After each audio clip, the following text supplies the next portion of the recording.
যে তিস্তার চরের কৃষিটা, সেই কৃষিটা দেখার জন্য আমরা আসছি। আমি একেবারে বালুর চরে আছি।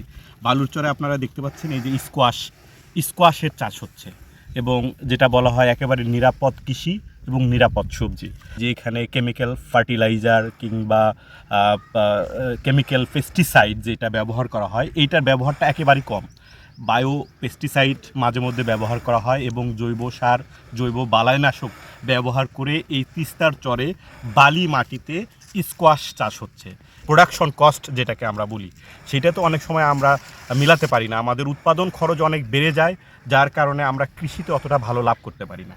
কিন্তু চরের কৃষির ক্ষেত্রে গল্পটা একটু ভিন্ন। যেমন এখানে বালি মাটিতে স্কোয়াশ চাষ করছে একজন কৃষক, একজন কৃষানী, এবং স্কোয়াশের ফলন কিন্তু খুবই ভালো হয়েছে এবং এখানকার উৎপাদন খরচও কিন্তু কম।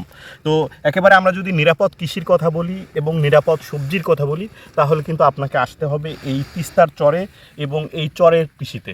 আমরা তো এইটা একটা স্কোয়াশের গল্প বলছি, কিন্তু স্কোয়াশের বাইরে এই তিস্তার চরে কিন্তু আরও নানান ধরনের শাক সবজি এবং ফসল চাষাবাদ হয়। যেমন আমরা যদি গমের কথা বলি, ভুট্টার কথা বলি, পেঁয়াজের কথা বলি, বিশেষ করে বাদামের কথা যদি বলি, বাদামের যে মানে ব্যাপক পরিমাণে যে চাষাবাদটা, সেটা কিন্তু এই চর অঞ্চলে চাষাবাদটা হয়।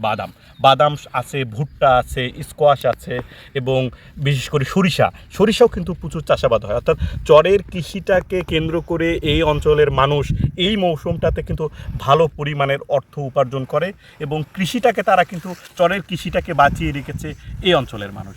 তো যাই হোক, এই তিস্তার চরে এসে এই স্কোয়াশ বালি মাটিতে যে পরিমাণে স্কোয়াশ হয়েছে, সুন্দর দেখতে, আসলে লোভনীয় মনে হচ্ছে এখনই কাঁচা খেয়ে ফেলি। এবং কৃষির প্রতি যে মানুষের যে ভালোবাসা, যে আবেগ, সে আবেগটা আবার পুনরায় জেগে উঠছে এই তিস্তার চরের নিরাপদ কৃষি, নিরাপদ সবজি এবং স্কোয়াশ দেখে।